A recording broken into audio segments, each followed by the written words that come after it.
Hello student, welcome to Amresh Viskarma YouTube channels. और today's I'm going to teach you. This is the lecture number 2, ratio, proportion, unitary method, which is for IIT Foundation course for class 8. तो ये lecture number 2 होने वाली है class 8 के लिए IIT foundation course के लिए, जिसमें हम लोग रेशियो, प्रोपोर्शन और यूनिटरी मेथड तीनों साथ में पढ़ रहे थे। तो पहले लेक्चर में रेशियो के बारे में थोड़ी सी इंट्रोडक्शन दी गई थी, उसके बाद कुछ क्वेश्चन कराया गया था। तो आज का जो टॉपिक है आज हम लोग डिस्कस करेंगे, सबसे पहले वो हमारा टॉपिक है जिसको हम लोग बोलेंगे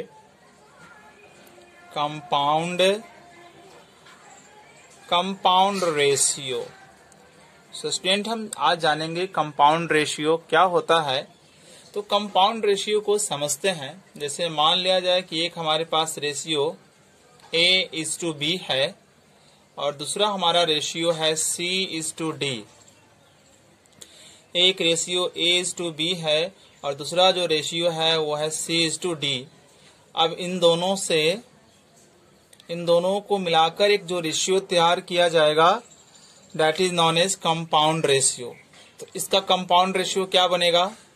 तो compound ratio equal to A, first entry से मल्टीप्लाई होगा, फर्स्ट टर्म फर्स्ट से मल्टीप्लाई होगा, तो A into C is to, फिर इसको इससे मल्टीप्लाई किया जाएगा स्टूडेंट, तो B इंटू डी। तो हमारा आ गया AC is to B into D. अभी हम एक क्वेश्चन लेकर समझते हैं स्टूडेंट, इसको क्वेश्चन के थ्रू समझते हैं। क्वेश्चन हमारा है कि इफ 2:3 ये पहला रेशियो एंड 4:5 ये दूसरा रेशियो, तो इसका व्हाट इज कंपाउंड रेशियो? इसका कंपाउंड रेशियो क्या होगा? तो वेरी सिंपल, 3 को 4 से मल्टीप्लाई करेंगे, 2 इंटू 4 इज 2, और ये 3 को यहाँ पर 5 से मल्टीप्लाई करेंगे, तो 3 इंटू 5, और ये होगा आपका 8 और ये होगा आपका 15। तो इस तरह से हमने देखा कि कंपाउंड रेशियो इस तरह से निकाले जाते हैं। इसमें हम थोड़ा सा आगे बढ़ते हैं अब। सो स्टूडेंट, अभी हमारे पास 3 रेशियो है। Now we have 3 ratio and we are going to find out compound ratio. One ratio is A:B, another is C:D, another is E:F, and we are trying to find compound ratio. How can we find the compound ratio? Let us see. Multiply the first term of each ratio, means A into C into E is to, then multiply the second term of each ratio, B into D into F. So we have ACE is to BDF. So let's take an example on this pattern, and the question is like 2:3, 4:5, and 6:7, or we have to find compound ratio, student. So we will multiply first term of each ratio, that is 2 into 4 into 6. 2 into 4 into 6 is 2, and then we will multiply the second term of each ratio, 3 into 5 into 7. 3 into 5 into 7. So we have 8, and 8 6 are 48, and this is 35. This is 15. 15 7 are 105. सो इस तरह से हम लोगों ने देखा कि 2 ratio या 2 से ज्यादा रेशियो रहेगा तो किस तरह से हम कंपाउंड रेशियो निकालेंगे। So this is the way we have to find compound ratio, है ना, व्हेन 2 रेशियोज आर गिवन और more than 2 ratios are given. So student, अभी हम लोग जानेंगे, अभी हम लोगों ने जस्ट कंप्लीट किया है compound ratio. Now we will know कि what is duplicate ratio, what is triplicate ratio, and what is duplicate ratio, subtriplicate ratio, and reciprocal ratio. So student we have a ratio as to B, हमारे पास एक ratio है as to B, और अगर हम इस ratio पर power चढ़ाते हैं पावर 2, ठीक है, अगर इस रेशियो पर पावर 2 चढ़ा देते हैं, then this ratio is known as duplicate ratio. Okay, और अगर इस रेशियो पर अगर हम पावर 3 को रेज कर देंगे, इफ वी रेज, है ना, power 3 to this ratio, then this is known as triplicate ratio, triplicate ratio. और अगर इस रेशियो पर रूट अंडर चढ़ाते हैं, root under means square root, ये हो गया, स्क्वायर रूट चढ़ा देंगे, तब इसको बोलेंगे सब ट्रिप्लीकेट रेशियो, सब duplicate ratio, sorry for this. And अगर इस पर हम क्यूब रूट चढ़ा देते हैं, ये क्यूब रूट का सिंबल हुआ, ये जो सिंबल हुआ, ये जो सिंबल हुआ, ये this is symbol for square root, square root. Okay, और ये जो सिंबल हुआ, ये जो यहाँ पर सिंबल हुआ, ये this is for cube root.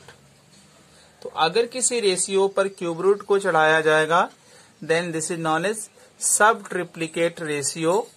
और इसी रेशियो को क्या कर दिया गया है, रेशियो एज टू बी है, ठीक है। अब इसको ए को रेसिप्रोकल कर दिया गया तो हो गया 1/a, और बी का रेसिप्रोकल कर दिया गया तो 1/b।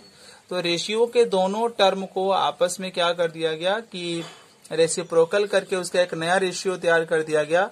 तो ये जो कहलाता है उसको बोलते हैं रेसिप्रोकल रेशियो बोलते हैं स्टूडेंट। अब इसको हम लोग समझते हैं एग्जाम्पल के थ्रू। जैसे मान लिया जाए कि हमारे पास कोई,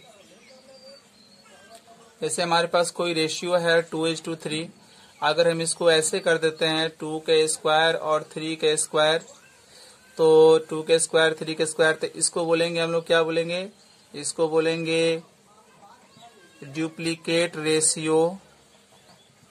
इसके बाद अगर इसके पावर 3 यहां हम लगा देते हैं इस पर, तो इसको हमें बोलना पड़ेगा triplicate ratio.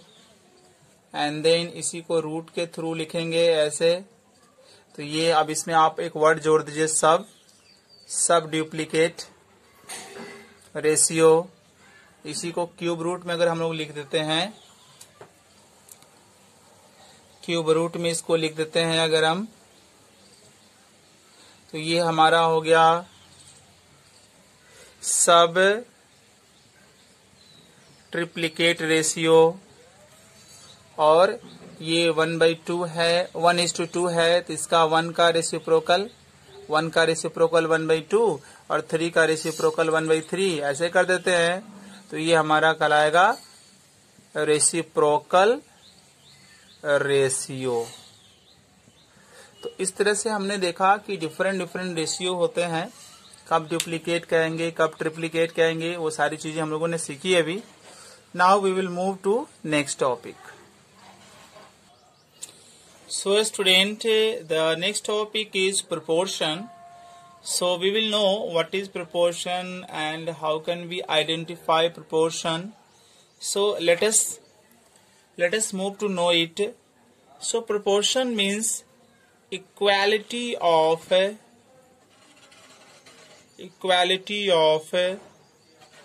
two ratio. Proportion means equality of two ratio. If we take two ratio, like I am taking the first ratio, that is A:B, and another ratio is C:D, and if I equate these two ratio, in this way, A:B equal C:D, so this becomes proportion.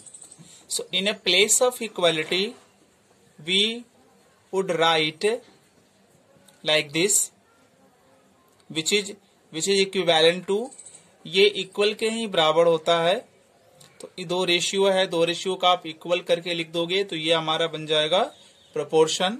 या equality की जो sign है उसकी जगह पर हम ऐसे sign भी दे सकते हैं, ठीक है। तो ये हमारा क्या कहलाएगा, ये हमारा प्रोपोर्शन कहलाएगा।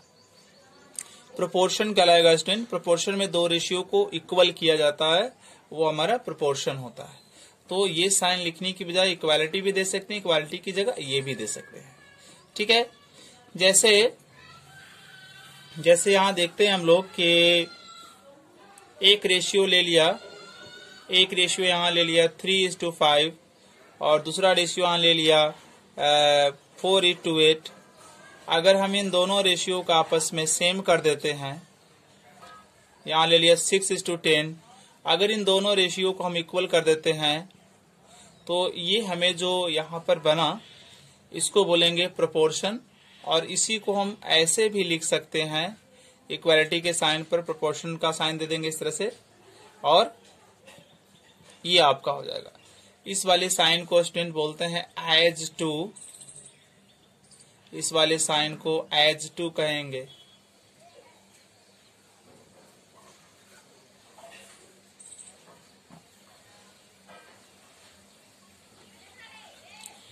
अभी हम लोग देखते हैं, जैसे कोई भी एक प्रोपोर्शन लेते हैं, जैसे प्रोपोर्शन था हमारा A:B एज टू C:D। तो ये जो हुआ, ये फर्स्ट टर्म, ये सेकेंड टर्म, ये हमारा थर्ड टर्म, ये हमारा फोर्थ टर्म हुआ स्टूडेंट। एक यहाँ पर फॉर्मूला भी होता है, वो ये कि A और D को, देखिए A और D जो है इस एंड में ये बाहर की तरफ है, इस एंड में ये बाहर की तरफ है, तो A और D को एक्सट्रीम कहा जाता है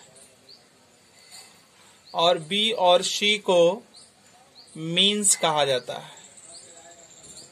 ठीक है, A और B एक्सट्रीम है और B और C मीन है। जैसे यहाँ पे एग्जांपल लेते हैं 2:3 एज टू 5:7। तो यहाँ हमारा एक्सट्रीम हो गया 2 और 7 एक्सट्रीम हो गया, ये एक्सट्रीम हो गया, और 3 और 5 जो हमारा वो क्या हो गया, मीन हो गया। ठीक है, तो यहाँ एक फार्मूला है, यहाँ एक फार्मूला है कि product of extreme is equal to product of means. Extreme का जो प्रोडक्ट होगा वो मीन्स के प्रोडक्ट के बराबर होता है। अगर हम यहाँ पर अप्लाई करें, इस प्रोपोर्शन पे ये फॉर्मूला अप्लाई करेंगे, so what thing we are going to have product of extreme means product हमारा A और D हुआ, तो फॉर्मूला हो जाएगा हमारा A×D equal to product of means, means हमारा B और C हुआ, तो ये हमारा हो जाएगा B×C। सो ये स्टूडेंट हम लोगों ने यहाँ देखा, इसको प्रोपोर्शन क्या है। प्रोपोर्शन दो रेशियो का इक्वालिटी है, फिर प्रोपोर्शन का साइन क्या होता है, प्रोपोर्शन में एक्सट्रीम मीन्स क्या हुआ, फिर प्रोपोर्शन में हमने देखा एक फॉर्मूला कि प्रोडक्ट ऑफ एक्सट्रीम, इसका product equal to product of means, ये होता है। तो इस वीडियो में इतना ही। अगले वीडियो में हम आगे से सीखेंगे प्रोपोर्शन के बारे में, then we will do some questions. So that's all in this video. Rest in the next video. Thank you for watching.